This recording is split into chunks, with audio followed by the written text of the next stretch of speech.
Pomaže Bog, dragi prijatelji, nismo se videli neko duže vreme, to zbog toga što sam autor ovog podcasta i ne stiže, ali tako, volim kad se malo nakupe teme, s obzirom da mi ne jurimo broj gledalaca, zahtevamo da uglavnom nas gledaju ljudi koji, kako smo već više puta naglašavali, žele nešto da nauče, žele nešto da pitaju, žele da nas posavetuju. Znači, ljudi koji su, ajde da kažemo, na neki način intelektualci, koji čitaju, uopšte nas ne zanima takozvani lumper proletarijat, odnosno da svako svašta priča i bulazni i da zbog nekog ekstremnog stava ili nekog radikalnog pristupa privlačimo gledalce. Znači, mi se ovde bavimo ozbiljnom analizom, pokušavamo da dopremo do svih vas kroz jednu ozbiljnu priču. Elem, drago nam je da ovaj podcast dobio i sve veći broj slušalaca, znači obavezno na Spotify-u, na Apple podcastu i na Deezeru, na Google podcastu možete da nas slušate u audio verziji. Ko naravno voli radio, ja recimo to više volim onako ujutru kada trčim ili kako god ja slušam gomilu tih podcasta. S druge strane, putem video platformi, to je YouTube naravno kao dominantan, tu je Odyssey, pa se gledamo. Obavezno udarite onaj subscribe da bi vam stizali naši novi poduhvati na ovom kanalu Analiza stanja. Elem, pratili ste sve šta se dešava u vezi pobune privatne vojske, odnosno neko kaže jedinice, nije to nikakva jedinica, to je ozbiljna privatna vojska Wagner. I mislim da je negde vreme da malo popričamo o svim tim raznim pučevima, prevratima. Inače sam ja neko ko je uvek bio radikalan protivnik bilo kakvih pučeva, jer uvek su se pokazali da su na vlast dovodili daleko gore. Dakle, jedna od najvećih revolucija, oktobarska revolucija, evo baš nekako ima izrazite sličnosti s ovim što je možda moglo da se dogodi u Rusiji sada. Ona je plod, naravno, rada pre svega nemačke službe i želje da se Rusija porazi na frontu, a kako najbolje poraziti? Tako što ubacite Lenjina i dovedete ga u Sankt Peterburg sa sve vozom, onako i novcem i naravno potkupite masu, počete da pričate o korumpiranosti tadašnjeg carističkog sistema, što naravno pretpostavljam da je negde i bilo, ali onda zabodete u sred ratnog vihora nož u leđa svoje zemlji i dovedete boljševike na vlast koji su potpuno srušili jednu divnu pravoslavnu zemlju, mnogi od nas će reći našu majku Rusiju, sa sve carskom porodicom koju su brutalno likvidirali, koja je danas, Bogu hvala, sveta i hirotonisana je, odnosno sveti car Nikolaj i kompletna njegova porodica, svi su danas proglašeni svecima zbog mučeničke smrti koje su imali u Jekaterinburgu. Ali posledice te oktobarske revolucije po Rusiju, to je bilo potpuno urušavanje tradicionalnog sistema, uništavanje crkve, uništavanje pravoslavlja, pre svega uništavanje ekonomije, uništavanje obrazovnog kadra, napuštanje kompletnog obrazovnog kadra i obrazovanih ljudi koji su učinili tadašnju carsku Rusiju, napuštanje iz Rusije i odrastanje u sistemu koji je bio potpuno jedan anacionalan, jedna Sovjetija i koja je uništila Rusiju za mnogo vekova, koja je tek počela od tog divljaštva komunističkog i bolševičkog da se uzdiže dolaskom Putina. E sad, Rusija danas i dalje staje na noge i objektivni da budemo, Ruska federacija danas, bez obzira što je to velika nuklearna sila, što je to ogromna zemlja, najveća na svetu, što ima takve prirodne potencijale i resurse, ona ima ozbiljnih problema upravo zbog tog komunističkog nasleđa, prvo zbog broja stanovnika na tolikom prostoru. Kod Rusa postoji ozbiljan problem sa natalitetom. Tek je posljednjih godina krenulo da se podiže. ruska ekonomija ne može da se nosi sa zapadnim ekonomijama, niti Rusija sa ovako slabom ekonomijom može uopšte da se nosi, da razmišlja o pobedi nad kolektivnim zapadom, s obzirom da kolektivni zapad je daleko bogatiji, daleko moćniji. I ovo što sada Ruska federacija trenutno radi na prostoru Ukrajine je nešto što, ako bismo gledali u zaštiti njenih nacionalnih interesa, najviše što može da postigne. Teško da bi mogla više. Naravno, neopravdano je uopšte njihov ulazak u taj rat u Ukrajini u smislu napada na suverenu zemlju. Mi ćemo to uvek tako kao država gledati, ali definitivno da nisu možda preduzeli tu vrstu koraka, a videli ste da je u ovom puču to lako moglo da se dogodi, verovatno bi im neprijatelj došao do Moskve. I negde jeste cilj kolektivnog zapada da u potpunosti Rusiju podeli na više delova, ali odavno je bilo već govora da je nepravedno da Rusija toliko prostranstvo koristi i prirodna bogatstva samo za sebe i da ona to eksploatiša, da drugi deo sveta to nema i slične gluposti koje smo slušali. Pobuna Wagnera, pobuna privatne vojske je nešto što je iz mnogo aspekata jako zanimljivo i način kako se sve to dogodilo i kako se završilo je posebno interesantan. Prvo, ja sam inače veliki protivnik svih tih privatnih vojski, ali one su budućnost sveta, to da znamo. Znači, privatne vojske će, nažalost, sve više i više nicati i kao što ste videli, ovaj Wagner je do te mere ojačao da je on bio država u državi. Wagner i njegov potencijal su, da budemo krajnje iskreni, jači od mnogih vojnih sila u Evropi i čitavom svetu. Znači, Wagner ima svoju sopstvenu avijaciju, Wagner ima preko 100 i nešto helikoptera, Wagner ima ozbiljne oklopno mehanizovane jedinice, pešadiju koja je brojna, uzgled budi rečeno sastavljena je čitava ta grupacija i formacija od bivših oficira ruske armije, ljudi koji su prošli mnogo frontova, sito i rešeto, i jednim delom je sastavljena od okorelih kriminalaca koji, da ne bi služili kaznu, između ostalog su pristali da služe Wagneru da bi bili na slobodi pa ratuju širom sveta. Ali ono što je ključno, to su izuzetno obučeni ljudi. Drugo, sam njihov, bar formalni vlasnik ovaj koji se prikazuje, nekadašnji, kako kažu, kuvar Vladimira Vladimirovića Putina, Evgenij Prigožin, je multimilijarder.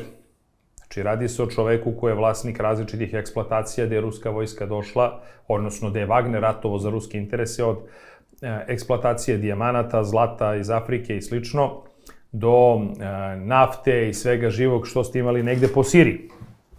Tako da, Wagner je mnogo toga učinio korisnim za Rusiju, ali svakako Wagner je definitivno toliko narastao da su ambicije ljudi koji vode Wagner verovatno bile iznad toga što, na primjer, ima Ministarstvo odbrane. Tu je došlo definitivno do sukoba, s tim što kad vi slušate primetbe koje daje Prigožin prema ruskoj vojsci, ruskoj armiji, uopšte tom učmalom sistemu, on je dobrim delom tu u pravu, da se ne lažemo.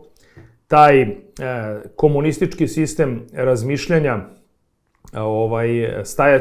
na takav način stajaće vojske, gde se zapravo ništa ne rade, imamo samo ugojene generale koje nas skupo košta od 1991. godine kada nam se raspadala SFRJ i kada ste imali razmišljanje da se dalje čuva Jugoslavija, a ne da se zaštiti srpski narod, jer su naši generali Jugoslovenske narodne armije uglavnom i dalje verovali u Jugoslaviju. Tako i ovi i dalje negde su mozgom u tome da i dalje postoji Sovjetski savez i oni nemaju pojma o modernom načinu ratovanja, uopšte se ne usavršavaju. Drugo, korumpirani su do guše i to je više nego očigledno. Znanje na frontu nisu nikako pokazali, godinama nigde nisu ni ratovali. Osnovni problem kod svake vojske ako ona ne ratuje. Znači, zašto je dobro uvek ići u ove misije i zašto ja pozdravljam uvek kad naša vojska ide u neke misije, ne NATO misije, nego govorimo o misijama koje su Ujedinjene nacije ili što ima negde Evropska unija ili tako dalje. Zašto? Zato što vi uvežbavate vaše vojnike. Najgore je kada vojnik sedi. Ne postoji ništa gore od toga da vojnik sedi i da ne radi ništa. Znači, vojnik, posebno onaj ko se školovao da bude oficir, on mora da ide da ratuje, njegovo osnovno zanimanje je da ratuje. Znači, to je da brani zemlju. Da bi bio spreman za ne daj Bože, on mora da uvek bude utreniran, on uvek mora da bude osavremenjivan, da shvata moderne načine ratovanja i tako dalje i tako dalje.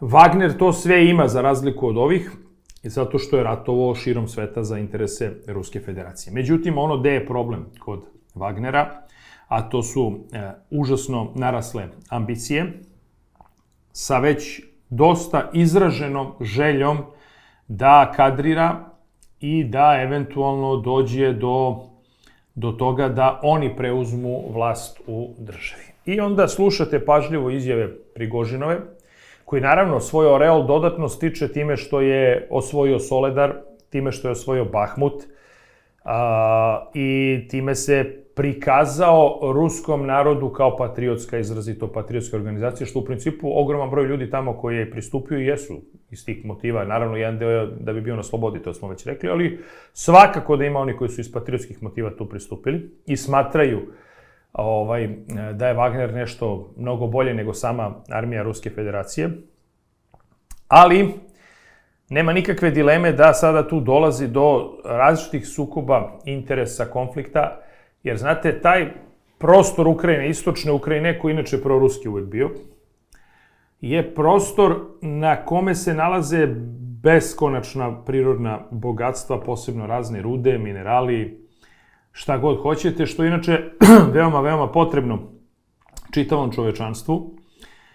I recimo, jasno je bilo kada je Prigožin osvojio Soledar, nije ga on osvajao, sad ne znam što je to jako značajna tačka, verovatno nekog strateškom smislu jeste, ali je Soledar gradić koji je, gde su gotovo svi radili u rudnicima soli, vi ispod tog Soledara imate beskonačne kilometre tih podzemnih prolaza rudnika soli i praktično ko je tamo, taj drži ogromno tržište za eksploataciju soli. Naravno da je to Prigožin sebi u glavi itekako izračunao, kao što i Bahmut, naravno, prepun različitog rudnog bogatstva i mnogi kažu da ga je bilo jako teško osvojiti upravo iz tih razloga, jer se ukrajinska vojska jako dobro snalazila u tim podzemnim prolazima, koji su zaista bili ogromni i odakle si jako mogo lepo da vršiš tu vrstu odbrane prema onome ko te napada. S druge strane, sva ta teritorija koju je Ruska federacija zaposela, smatra se da je to deo Ruske federacije, jer je Rusija zvanično anektirala i Donbas i kako se zove Lugansk, odnosno sve te oblasti, i oblast Zaporožja i oblast Hersona. Znači, oni to smatraju delom Ruske federacije. U izveštajima, u ruskim dnevnicima, vi ako i dođe do oslobađanja nekog sela ili, to je oslobađanje, kažete, ako gledate sa ruske strane, sa ukrajinske, kaže, okupacije, ali Rusija zvanično ima narativ da ona oslobađa taj deo teritorije od ukrajinskih nacista. Znači, to je zvaničan narativ, tako da praktično ako bi recimo se dogodilo, pošto Rusi drže nuklearku Zaporožje, a grad Zaporožje je dalje u ukrajinskim rukama, ukoliko bi došlo do toga da ruska vojska preuzme grad, oni bi rekli da su oslobodili grad Zaporožje. S tim u vezi, naravno da Rusija onda smatra da sva ta prirodna bogatstva su državna i ona mora da ih eksploatiše, a ne tamo neki Wagner. Verovatno bi njemu dali neku nagradu. Nisu, naravno, oni shvataju da mora da svako dobije neku zasluženu nagradu, ali verovatno to se baš ne dopada samom Prigožinu, da on tu ništa ne pita, jer on kaže ja sam to ljudi osvojio sa svojom vojskom, manite se vi toga, gde ste vi bili, gde su bili oni debelguzi generali i oni nesposobni vojni kadar, nisu mogli da sačuvaju 2 rova, ja sam ovo sve osvojio, sad vi to meni da otimate. I onog momenta kada je došlo do zahteva Ministarstva odbrane Ruske federacije da svi na frontu potpišu ugovor sa Ministarstvom odbrane, Wagner je to odbio. I tu je bila prekretnica. To već više nije moglo ništa da se uradi. S tim što je sam Prigožin, odnosno kompletna ta jedinica Wagner je ukazivala u borbama za Bahmut, da njima se ne dostavlja dovoljna količina municije, da se njima ne dostavlja nikakva strateška podrška od strane ruske armije, da su oni praktično to sami osvajali, što kad pogledate zaista šta se događalo, mogu samo da kažem da je to istina. Jer ulazak u Bahmut nije bilo primetno mnogo ruske armije, ratovao je Wagner, znači nisu ratovali ruski vojnici. I možda neki deo manje, ali to je bila vrlo mala podrška i samim tim ovaj se osjetio prilično uvređen. Šta vi sad meni dajete ugovor, šta ja tu potpisujem, ja ovo osvojio, vi meni ne date ništa.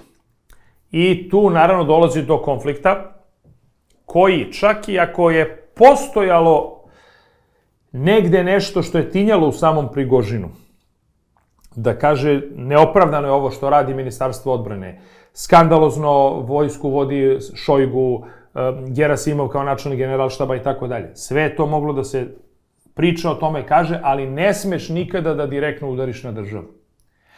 To je njegova ključna greška. Zašto je on ovo uradio? To je sad enigma. Priča se iz različitih izvora što može da se pronađe da su zapravo oni njega prvi udarili i da je on osjetio da mu se sprema hapšenje. Odnosno, osjetio je da se sprema uništenje Wagnera, a onda je on odlučio skupo da proda kožu. Na bum je odlučio da zauzme Rostov na Donu i pravo vam kažem, u roku od nekoliko sati je zauzeo Rostov na Donu, sve ključne zgrade, sve ključne baze vojne, komandu specijalne operacije koja se nalazi u Rostovu na Donu je zauzeo Wagner.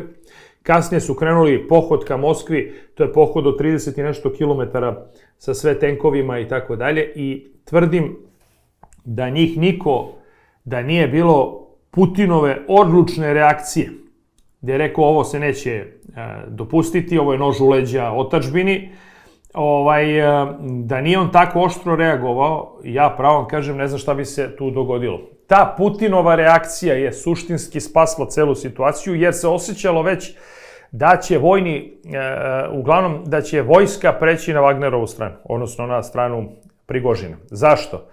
Vi ste vidjeli da čak i gomila generala i oficira ruske armije, niko se ništa nije oglašavao da osudi samog Prigožina.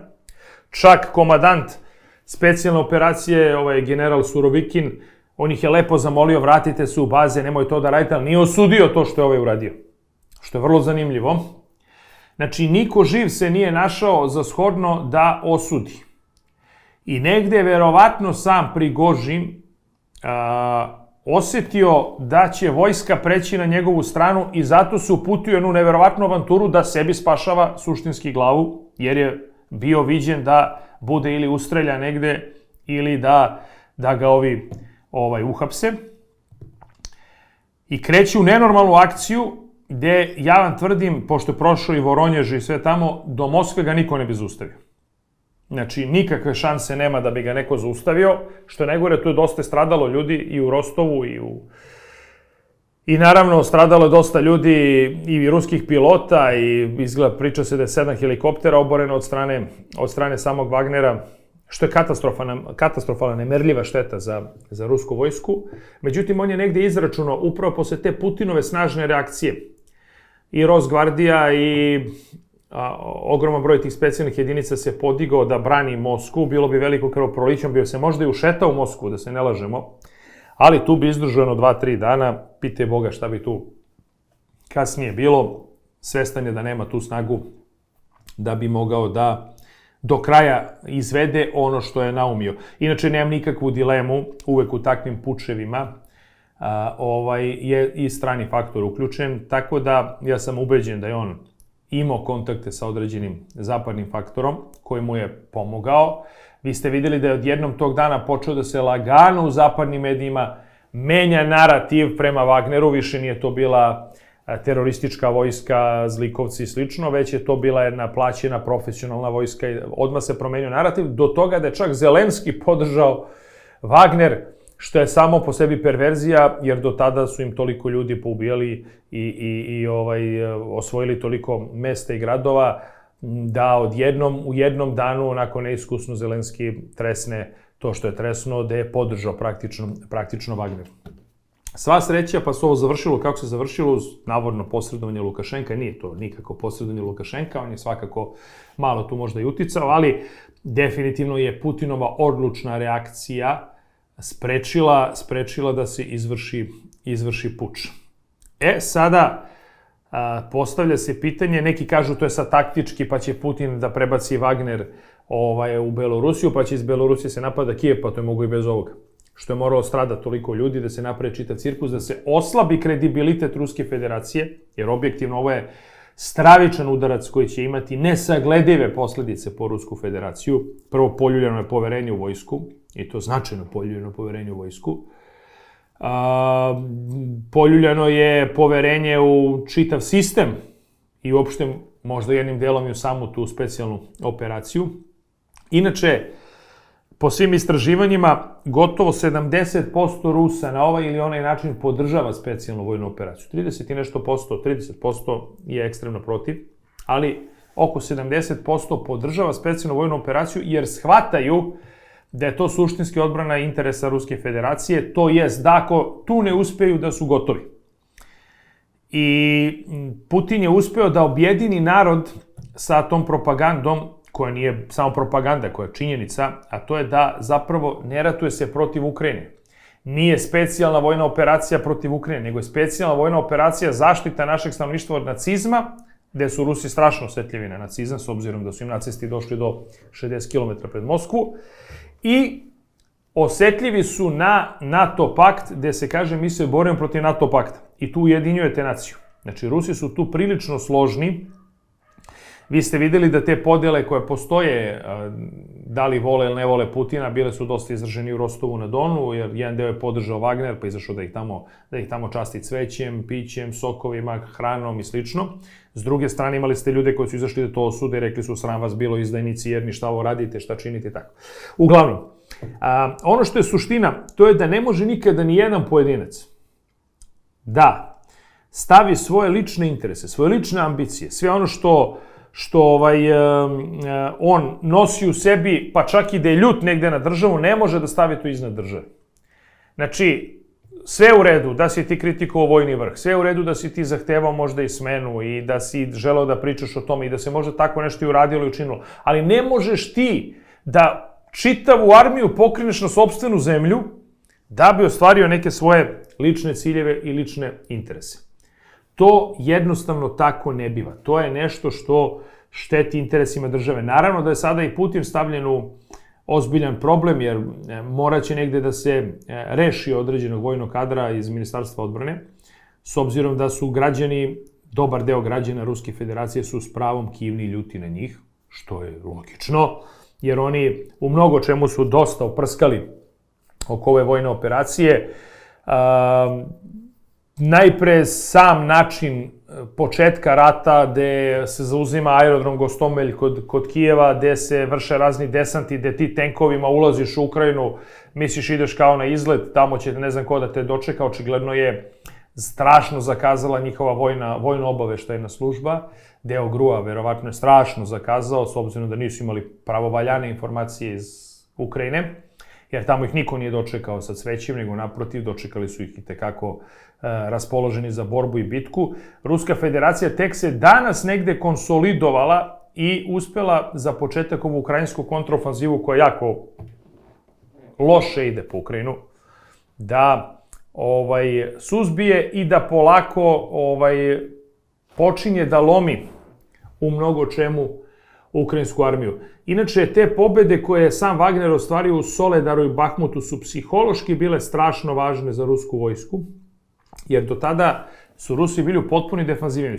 Oni su s početka zauzeli posebno deo oko Harkova, gde ste imali pre svega Kupjanski i taj severni deo, onaj Krasni Liman i šta ja znam, znači te gradove koje su oni zauzeli. Posle su im Ukrajinci to u kontraofanzivi, gde su mnogo više snaga upotrebili, gde se potpuno video promašaj strategije Ruske federacije, da ti sa 10.000 vojnika braniš toliki prostor, gde su ih ovi bukvalno zbrisali, i to je bio veliki udarac i poraz za samu Rusku federaciju. Jedan od najboljih poteza možda što su Rusi učinili, to je povlačenje iz Hersona, jer bilo je nemoguće braniti levu obalu Dnjepra sa jako otežanim dotokom logistike i svega, jer su i Ukrajinci bili spremni da tu krenu u ozbiljnu ofanzivu. Na kraju krajeva brana, kad je puštena, pitanje koje je pustio, ali dosta je sada tu kontraofanzivu usporila, ali kažem, zauzimanje Bahmuta i Soledara su bile prve pobede posle žestokih udaraca koje su Rusi dobili i psihološki je strašno uticalo na samu rusku armiju da se konsoliduje i da sada već vodi bitke koje su značajno bolje pripremljene. Ta čuvena ukrajinska kontraofanziva je sama po sebi doživjela značajan neuspeh jer se toliko najavljivala, ali ne ide. Znači, prosto ne ide. Osvoji se 1-2 sela pa se to vrati, pa pite Boga kako to ide, vidjet ćemo. U svakom slučaju ne ide, čini mi se, baš najbolje po Ukrajinu. Rusija ne žuri, zato što ima mogućnosti da raspolaže sredstvima, ima dovoljno naoružanja, s druge strane Ukrajina se troši, Ukrajinu se dopremaju razne naoružanja i vi ste videli da jedan od ozbiljnih udaraca je nemačkoj vojnoj industriji, jer su oni Leopardi gorili kao lila, odnosno jako su loše prošli na ukrajinskom frontu, to je značajno oslabilo nemačku vojnu industriju koja se pokazala krajnje nekredibilnom na ovom frontu i padaju cene njihovih proizvoda, što je za Nemačku katastrofa. Vidjet ćemo naravno kako će Ukrajinci koristiti ovaj Storm Shadow, sve ovo što su dobili od Britanaca. Njihove tenkove ako budu dobili, naravno ako dobiju avione F-16, ali Ruska federacija čini mi se da polako čeka, priprema svoju kontraofanzivu, ali baš u ovom momentu kada im je krenulo negde nešto s uspesima, imate pobunu Wagnera koja je užasna, koja je grozna i koja je dosta poljuljala kredibilitet same vojne operacije. Inače, ja to smatram, isto vidim da je predsjednik Vučić to i naglasio, ne možeš da govoriš u Moskvi da nemaš rat. Imaš rat, vi ratujete u Ukrajini. Kakva specijalna vojna operacija? To je rat i kraj priče. Možda ga predstaviš kako hoćeš, ali kažeš to je rat protiv NATO pakta jer prosto žele da nam otmu teritoriju, maltretirali su na stanovništvo, upotrebljavaju naciste. Sve živo si to mogao staviš u propagandne svrhe, ali ne možeš da kažeš da nemaš rat. Znači, ti si u ratu. Rusija je u ratu, kraj priče. Međutim, eto, iz nekog razloga izabrali su taktiku koju smo mi 90. godina, kad smo pričali kako Jugoslavija, odnosno tadašnja sada Jugoslavija nije u ratu, malo sutra nije bilo u ratu, s obzirom da naš narod je ratovao i u Bosni i Hercegovini na prostoru Hrvatske i nema nikakve dileme da su odavde ljudi odlazili na front, bili dobrovoljci, da se svakako je odavde određeni deo vojne logistike dopremao i to je više nego očigledno, bez veze da posle pričamo kako nismo bili u ratu. Bili smo, Bogu hvala, i to je nešto što je činjenica. U svakom slučaju, ja generalno, kažem, pričam protiv prevrata, protiv svih tih ludorija i protiv ovakve ludorije na koje se Prigožin osmelio. Zanimljivo je, on će završiti, bar tako se javno kaže, u Belorusiji. Protiv njih se neće pokretati krivični postupak u Ruskoj federaciji. Ja, pravo kažem, nisam siguran da će to tek tako da se završi. Mislim da je ovo početak tek nekog sukoba, ali koji više neće izbiti na ovako snažno na površinu, a da će negde, pretpostavljam, pokušati da mu se osvete, da ga skinu, likvidiraju. Znate, kod Rusa je to tako uobičajeno. Izdaja se ne prašta. Tako razmišljaju i kad tad, ne znam, malo udahneš polonijum ili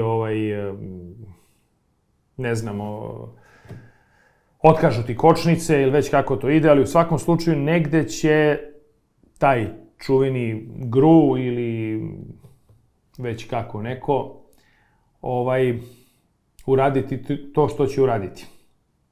Inače, kad smo kod privatnih vojski, mislim da će one biti veliko zlo u nekom budućem periodu. Nisu samo Rusi oni koji imaju privatnu vojsku. Privatnih vojski imate koliko hoćete, od američkog Blackwatersa pa nadalje. Sve to dok nije pod komandom države. To može da se osili, još ako postanu im vlasnici multimilijarderi, to je potpuni haos. Prigožin je konkretno spojio privredu i armiju. Znači, on je napravio ozbiljnu vojno-privrednu jedinicu. ako to tako može da se nazove, koliko god da to deluje kretenski, ali oni imaju ozbiljnu kompaniju koja bavi se eksploatacijom prirodnih bogatstava, izvozom, kontrolišu mnogo šta u privredi. S druge strane, oni u onom svom centru u Sankt Peterburgu imaju čitav centar za propagandu. Imaju svoje kanale televizijske, imaju radio kanale, imaju, naravno, bezbroj tih društvenih mreža gde svašta nešto koriste, puštaju dezinformacije. Imaju čitavu strukturu za praćenje, kao ozbiljno obavešteno-bezbednosna služba, imaju čitav taj aparat, tako da prosto ta jedinica je država u državi, u pravom smislu te reči, država u državi. To negde je moralo da se kad-tad suzbi, jer je previše naraslo.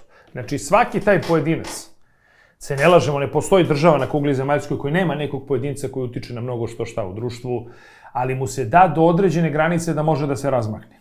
Preko toga, to je jednostavno nemoguće i to mora da se sprečava i tu su negde ovi iz vojske pravilno osetili. Rekli su, čekaj bre, ovaj nije normalan, sam ovde radi šta hoće i tu će nas da posmenjuje i da on postavlja koga on želi i tu su otprilike odlučili da ga saseku. Nešto slično smo mi imali, mada naravno ne u tom obimu, ali svakako u vreme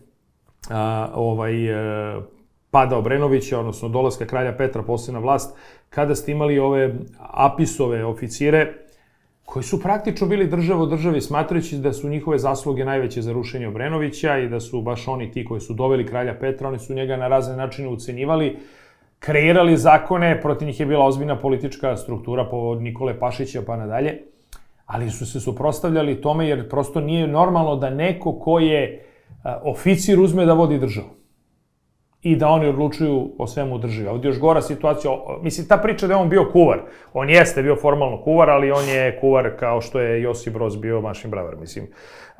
To vam je tako, radi se očigledno o čoveku službe koji je bio projektovan, predviđen da napravi ovo što je napravio i koji je sad previše narasto i negde mora da se suzbije. Otprilike to tako meni deluje, možda grešim, ali tu ste i vi da date neke vaše komentare. Vidjet ćemo kako će se sve završiti. Eto, ja sam u ovom podcastu želeo da malo o tome više nešto kažem. U svakom slučaju, ostajte mi zdravo. Pozdravljam vas do narednog podcasta. Svako dobro od Gospoda i pišite naravno i pratite podcast Analiza stanja.